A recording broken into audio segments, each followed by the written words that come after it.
Curaçao en Venezuela hebben samen een akkoord bereikt over de heropening van de grenzen. Donderdag heeft Curaçao een voorstel gedaan aan het Latijns-Amerikaanse buurland om vanaf 3 april de lucht- en maritieme grenzen weer te openen. Kort daarop reageerde de Venezolaanse regering via Twitter positief op het voorstel. Venezuela verwelkomt de heropening en noemt het een beslissing die bijdraagt aan economische ontwikkeling, sociale interactie en het versterken van onze historische banden. De huisartsen op Curaçao hebben hun tarieven verhoogd. Daarbij gaat het niet om mensen die verzekerd zijn bij SVB, maar mensen die zelf moeten betalen voor een consult. De tarieven zijn verhoogd van 50 naar 65, soms zelfs 75 gulden per consult. Dat meldt de Extra vandaag.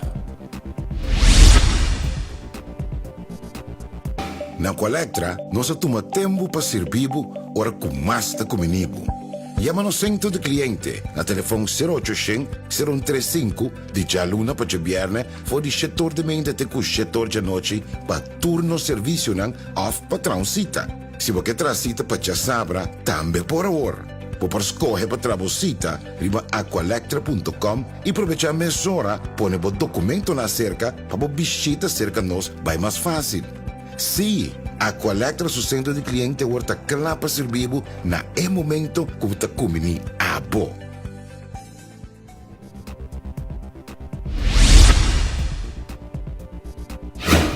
Een Haitiaanse man die zou worden gedeporteerd naar zijn geboorteland heeft zich gisteren zelf verwond bij een ontsnappingspoging. Hij zat vast in het gedeelte voor de ongedocumenteerden op het gevangenisterrein. Hij wist te ontsnappen, maar raakte daarbij ernstig gewond. De politie trof de man uiteindelijk in de Mondi aan en heeft hem naar het ziekenhuis gebracht. De Curaçaose politie gaat ook dit jaar hard optreden tegen het verstoren van de openbare orde tijdens carnaval. Tijdens alle optochten zal een zero-tolerance beleid worden gehanteerd, aldus het Openbaar Ministerie. Zo moet iedereen vanaf 12 jaar die zich in de buurt van de carnavalsroute bevindt een geldig legitimatiebewijs bij zich hebben. De boete voor het niet bijhebben van zo'n bewijs bedraagt 150 gulden. Verder zal er preventief gefouilleerd worden door de politie, zowel voor, tijdens als na de carnavalsoptochten.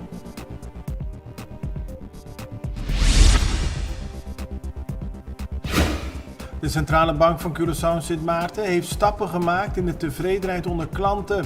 In vergelijking met een onderzoek onder klanten in 2020 wordt duidelijk dat de bank vooruitgang laat zien. De partijen die op dit moment korte lijnen hebben met de Centrale Bank geven aan dat er zichtbaar verbeteringen zijn binnen de bank. Dat blijkt uit een stakeholdersonderzoek in 2022. Dat heeft de Centrale Bank gisteren gemeld in een persbericht. Het was gisteren druk in de binnenstad. De winkels en Punta en Otrobranda werden druk bezocht en ook op andere plekken van het eiland kwamen toeristen. Dat was een gevolg van de verschillende cruiseschepen die lagen aangemeerd. In totaal zorgde dat voor bijna 10.000 cruise-toeristen gisteren op Curaçao. Het grootste schip betrof de Harmony of the Seas. Daarmee kwamen bijna 5.000 passagiers naar Curaçao. Het betreft een zogenaamde gay cruise. Dat zijn mensen die zich thuis voelen in de LGBTQ scene. Het was niet de eerste keer dat de Harmony of the Seas met een gay cruise naar Curaçao kwam. Het bezoek van het koninklijk paar en de prinses van Oranje Amalia aan het Caribisch deel van het koninkrijk werd gisteren afgesloten op Saba. Daarvoor bezochten ze achtereenvolgens Bonaire, Aruba, Curaçao, Sint Maarten en Sint Eustatius. Saba was het 6e en laatste eiland van het bezoek. Volgens het koninklijk paar en de prinses was het een zeer geslaagd bezoek aan het Caribisch deel van het koninkrijk. Inmiddels zijn ze weer in Nederland.